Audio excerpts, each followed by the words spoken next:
Hello, GPA members. I want to take a moment to thank you all for your active and ongoing participation in GPA's development as an organization. While I've had the good fortune to have conversations with many of you in recent months, I realized that it was important to increase transparency regarding GPA's progress in the area of diversity and social justice, particularly in the face of the ongoing racism pandemic in our nation. In June of this year, our immediate past president, Dr. Laura Dilley, reminded us that, quote, "The pandemic brought xenophobia to the forefront of our society, and we continue to see racism and acts of violence directed at people of color," end quote. APA President Sandy Shulman has also repeatedly clarified that we are facing two pandemics, COVID-19 and racism. I'm reminded that while we are indeed facing a racism pandemic, this is not a new development. I want to state clearly that my support is with our community members who have endured and are protesting hundreds of years of violence against Black, Indigenous, and people of color, and that indeed Black lives matter. Today I want to share with you all some thoughts, some resources, and some information on our organization's current efforts and a new statement to be adopted by GPA that's recently been voted on by the Board of Directors. In 2017, then President Dr. Ren Massey charged me with developing an organizational assessment that would review GPA, in particular looking at our efforts towards increasing member diversity, ensuring diversity infusion in continuing education, and also assessing possible underlying discrimination and unseen power dynamics in our institutional policies. This was a long process. It involved a great deal of learning on my part, and at the end of the 2017 to 2020 strategic plan, we had developed what we're calling the GPA Social Justice and Diversity Assessment Outline. This project was, from its earliest inception, based in anti-racist scholarship. This field reminds us that discrimination is not just individual prejudice, but the combination of prejudice with the misuse of power by systems and institutions. We're also reminded that this discrimination too often becomes embedded in institutions and lurks unseen, injuring people in silence. In creating this tool, we wanted to expose areas where we, as an organization, may have created or preserved misuses of power at any level.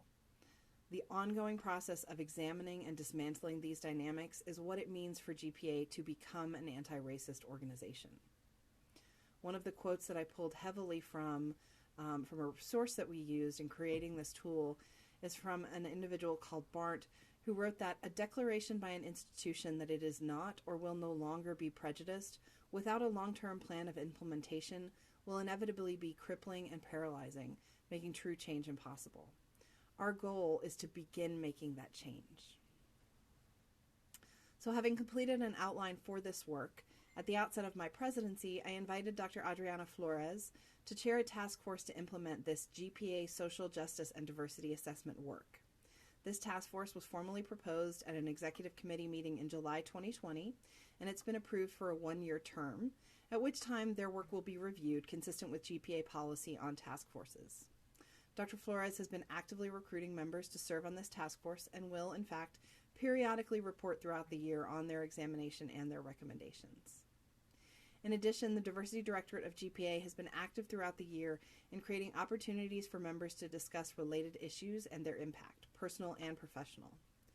GPA owes a huge debt of gratitude to these individuals for their tireless efforts to coordinate events, resources, and communication with members.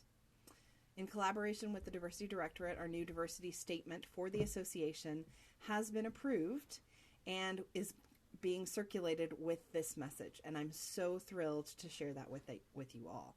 Please take the time to read that and feel free to send any feedback that you may have. It is my sincere hope that we can all recognize where we hold unintentional attitudes and beliefs that influence our perceptions of and interactions with others.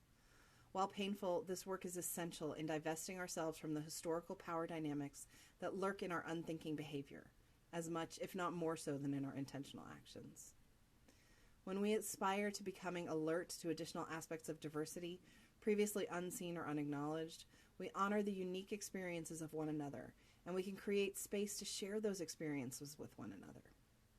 It's my hope that we can commit as an organization to working together to combat racism and other forms of prejudice as we seek to promote diversity in our society and to protect vulnerable populations. Thank you all for your continued commitment to GPA as an organization. We are so proud to have you as members, to be the major advocate for psychologists and psychology in the state of Georgia, and to continue growing and learning together. We don't want to be a static organization. We want to continue to grow. Included with this message, I'm going to provide resources, some information about what it means for institutions to become anti-racist.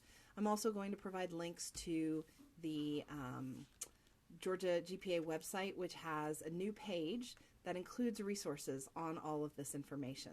Please make use of that. Please don't hesitate to reach out to me or to the Diversity Directorate or to GPA in any way. We really appreciate your membership and continued support. Be well, everybody.